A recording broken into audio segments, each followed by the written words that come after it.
Hi peeps, I'm not driving. I am currently sitting in the parking lot at my doctor's office. So I just want to go over quickly why I'm here. I'm actually here.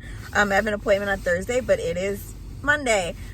So I came in on Friday because I was worried that my water bag had possibly broken. But you should call for that kind of thing. So I called and they said, like, did it just happen once? And I said, no, it's been happening a while. And so they're like, okay, just come in. I went in, turns out it's just mucus. But when I went in, they actually had my blood pressure tested and it was actually in preeclampsia range. Now I don't think I actually have preeclampsia, but I think with just everything and like the anxiety that I've been experiencing over the last, I don't know, couple weeks. We've been at home for 3 weeks now. We've been shelter in place for 2 weeks. So just the anxiety that I've been feeling in general has caused me to, has caused my blood pressure to rise. So I think that's definitely like something that has to go along with COVID-19 and everything that's been going on in our country. So just very high blood pressure. So they said, you know what, we're going to have you kind of sit on it this weekend and we're going to have you come back in on Monday. My doctor's office and my healthcare professionals do not want to induce me. They are doing everything they possibly can to not, but at this point, like, I just want myself and baby to be as healthy as possible. So I don't know, like, whatever can happen to make sure that we are as healthy as possible is what I want to happen. Week 39 is in a few days, so it's not like I am at week 34 and this is happening. Like, it's just skyrocketed. I've been very swollen, legs hurting a lot, lots of leg cramps. So I'm gonna go into this appointment and then I'll come back on and kind of update you guys about what's being said and what's gonna happen from here. So here you go. So what basically happens is that if you have too elevated heart blood pressure within, I don't know, something like visits or something like that, and they're more likely to induce. So I'm gonna monitor right now, tracking baby. I told Sam not to come with me, but now he's sad that I told him this. So I'm gonna monitor right now, and then sounds like I'm gonna be induced tomorrow because of the high blood pressure. They're not sure if it's preeclampsia. They don't think so. They think it's just regular pregnancy high blood pressure, but because I'm so late now, it could mean anything. So yeah, I'm gonna have a baby. So I'm literally just leaving the doctor's office. It took me about 2 hours in there. I think we were in there for 2 hours. A couple things they told me. So I'm being induced tomorrow at noon. My cervix is very favorable for having a baby because I am already 3 centimeters and because I am extremely effaced, which means my cervix is thinned out, which means so I guess 90% effaced, which I don't know why he just won't come in his own then. But anyways, they're not going to give me Pitocin. They're actually going to just break my water and see what happens from there. And then if I need anything else, they're going to kind of go in and do that. I've been having Braxton Hicks since like week 32, 33, 34, whatever. So I'm hoping that the pain of it all isn't too ridiculous. We will see. Extremely nervous, I guess, but also the most excited ever. This is literally like gonna be the biggest day of my life. So, and just so you know, the things that they've said that have been changed a little bit for the hospital is that only my husband can come, which we already knew, but also my husband is able to leave and come back because of my dog, so that's good. I don't think he has any other restrictions. We're gonna have less nurses because of everything that's going on, so that's kind of like a little annoying, but that's okay. I'm not going to be delivered by my original doctor because my doctor isn't available till Saturday. And because of my heightened blood pressure, they want to kind of get me in. Thank goodness. The doctor I am going to see is a woman who I just saw, and she was awesome, and I really liked her. I can't wait to share our hospital visit and our labor and delivery with everyone. So, okay, so I'm home, and we are finally prepping officially for baby being here tomorrow. So, couple things that we are doing. I went to the grocery store. Dude, I wash my vegetables now. So, not vegetables, all of my groceries. All of my groceries are washed. So I had to clean out the fridge and the freezer just like one final time with anything like just leftover that we're not going to be using. I'm trying to use all our leftovers. I stocked up on bread, yogurt, because for some reason I've been loving yogurt. Yogurt and oatmeal is like my go-to right now. I stocked up on fruit, frozen vegetables. Every time I've been going to the store, they have not had any frozen vegetables, so that's been kind of stressful. And then I'm trying to think, just grabbed some like fresh things that I know we're gonna need within the first couple weeks, and I'm sure neither one of us is really gonna want to go to the store. So yeah, just stocking up and really getting ready for our little boy to be home tomorrow. Oh, not even home tomorrow. To be home in a few days, but to be born tomorrow. This is kind of turned into a vlog. But I actually had to so I called my mom after I just took my last video. And I had to actually get off because my mom lives in Mississippi. And I'm her last kiddo to have a baby. And she's literally heartbroken that she can't be here with me. And you guys can imagine how, sorry, I just ran from downstairs. I feel the exact same, but with all the emotions and hormones that I'm going to be having between today and tomorrow, I just told her, like, I just couldn't talk to her. Trying to stay as calm as possible, as level-headed as possible. And so, I had to take away, I just couldn't talk to my mom right now. But, once again, coronavirus coming at us rough, but it's overwhelming. It's stressful. I wish my mom could be here, obviously. I wish Sam's mom could be here. But neither one of them can be. And so yeah, it's a lot. But yeah, just kind of vlogging today, I guess. My final day before I get my water popped tomorrow. On the jacket, it's a leash shit. Nike crossbody got a piece. I could dance like Michael Jackson. So this is now turned into a last day before having a baby vlog thing. So I am a full-time teacher. Not sure if most of you knew that. But I am now having to make sure everything is ready for my sub, because she has a lot of questions. She's not very technologically savvy, which makes it a little bit difficult with online learning right now and everything that's going on. Yeah, just another change. All right, so we are scheduled to be induced in, 16 hours? A little less than, yeah. A little less than 16 hours. And my body decided that means that it's go time now. So we're pretty sure we're in the early stages of active labor, right? Is that what it's called? That's what it's called, right? I think so. Because I'm pretty sure the latent phase is where you're going for they're 20 minutes apart or they're random, but I'm pretty sure the active phase is when contractions are 5 minutes apart. So we actually have the Bump app, and I've been timing them. I only timed the last two, so we'll see. The goal is 5-1-1, so 5 minutes apart. 1 minute at least, 1 minute average contractions for 1 hour. So we'll see. Just fucked one up on this stupid thing, because I guess I didn't press it because I was too busy contracting.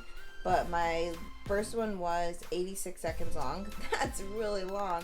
And then 5 minutes and 5 seconds later, I had one that was 54 seconds long. And then 6 minutes and 2 seconds later, I had one that's 50 seconds long. So we are definitely within our target range for going to the hospital to fucking night. Yep.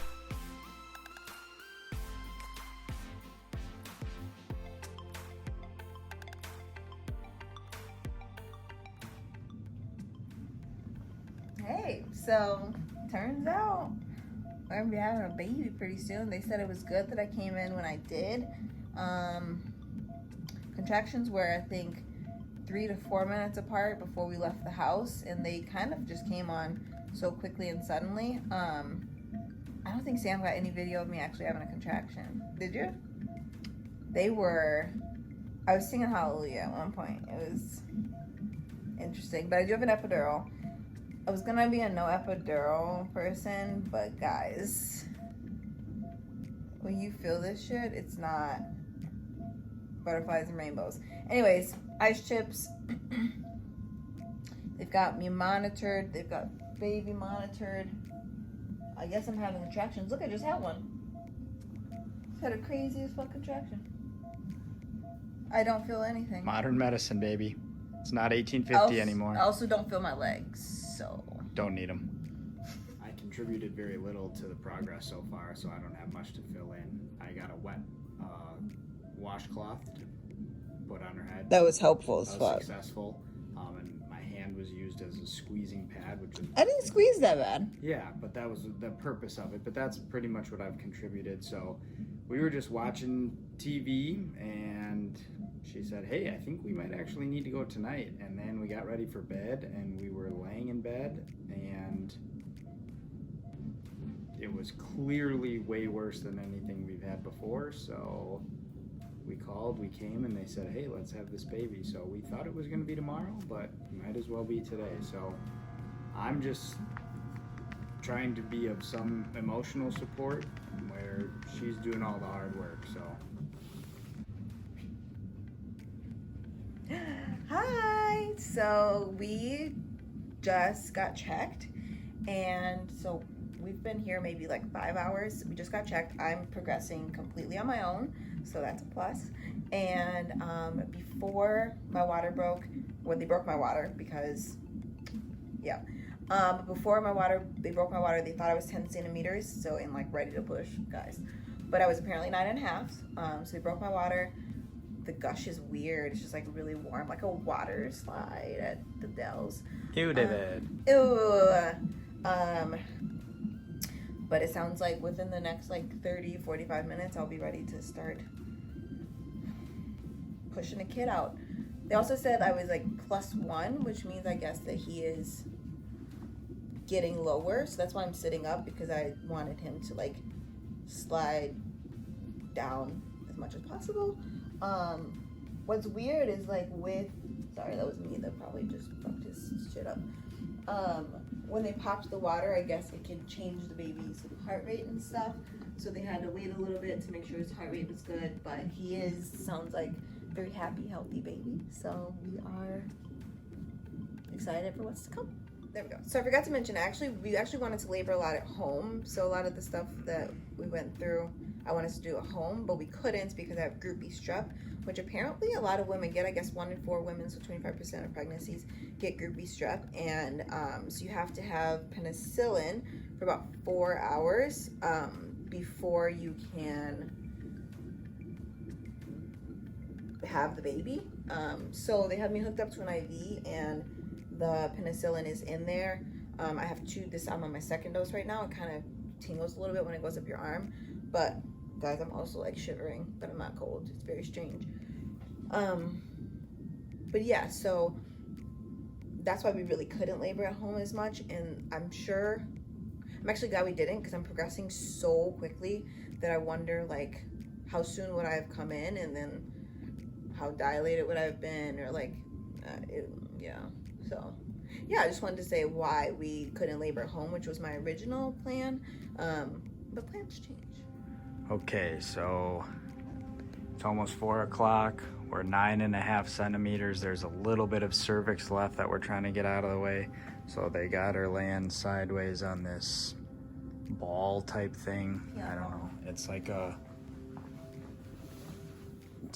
2-sided ball, and then it goes between her legs to try to open up her pelvis and get the baby to come down a little bit. So got some music playing, almost to the end here.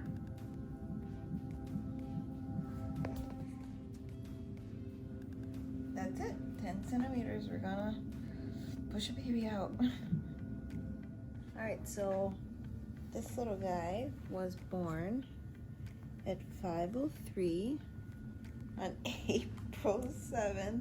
Okay, he's escaping from his wrap because he loves to scratch his face already. We had a, what I would say, easy labor and delivery. 30 minutes of pushing, so that's good. And of like total like actual pushing, they said it probably equated to about 6 or 7 minutes. So work out while you are pregnant. He is 18.5 inches long, so he's a long one, but he needs to chunk up a little bit. He's 5'15", so 5 pounds 15 ounces. So we're gonna chunk this baby up. But yeah, he's precious. I'm gonna have Sam actually talk to you about the hospital situation, like what people were wearing and stuff. It was a very strange situation. But yeah, so this is Carter, and welcome to the world, kiddo.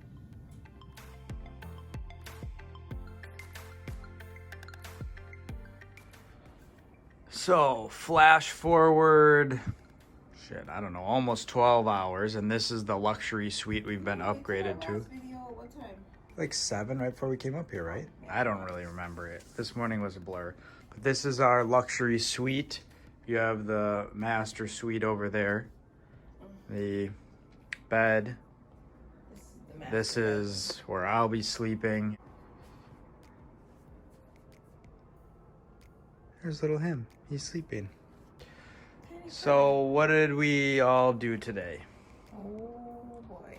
So Carter is, because of his weight, he has to have like supplemental feedings to make sure his blood sugar is on track.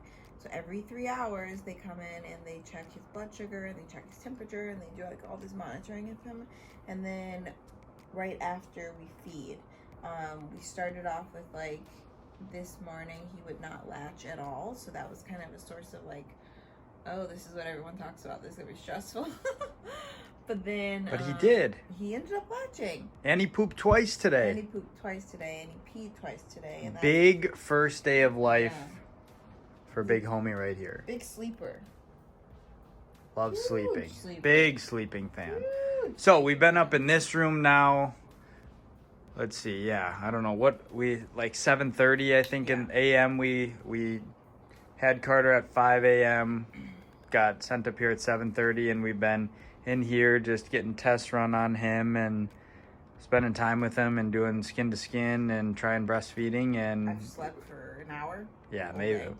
Yeah, we have not slept at all really. So, and I haven't physically done anything, so she has. So hopefully we're going to get to go home tomorrow. That's the hope, but all is good here. Okay, so morning, day 2? I guess. Day 2. Yeah. So it's the next day after the birth. Technically the 3rd calendar day of this process because we started Monday night. But Yes. Oh, shoot, it's Wednesday. Okay, Yeah. so we actually are doing very well. We're gonna see if we can be discharged today. They're checking some of my blood stuff, and then they have to check for Carter. I had Group B strep, and so they're checking to see if he's like good and whatever. So far, all his vitals are like perfect, tip top, perfect. So hopefully we can go home. look at this, a celebratory dinner that we get. Gonna go with a couple medium steaks. Pretty much the exact same thing for both of us. We switched it up here though. We're gonna get double cheesecake, and then Old Hockey Trick thought we'd get one of each. So this is hopefully how we're gonna end our stay here. Hopefully, that's the fingers crossed. We're actually getting that for lunch. It's not even a celebratory dinner. It's a celebratory little luncheon. It's because we're hoping we're gonna be gone by dinner time. Yes, pray for us. And then we slept last night. We actually had them take him to the nursery just so we could get 3 hours of sleep. But mainly because like I didn't want that. We didn't really want that, but when you think about it, we've been up since Monday night. We've been up since Monday morning, right? So we were nearing like 2 days awake. So we definitely needed just like to take the edge off for the sleep.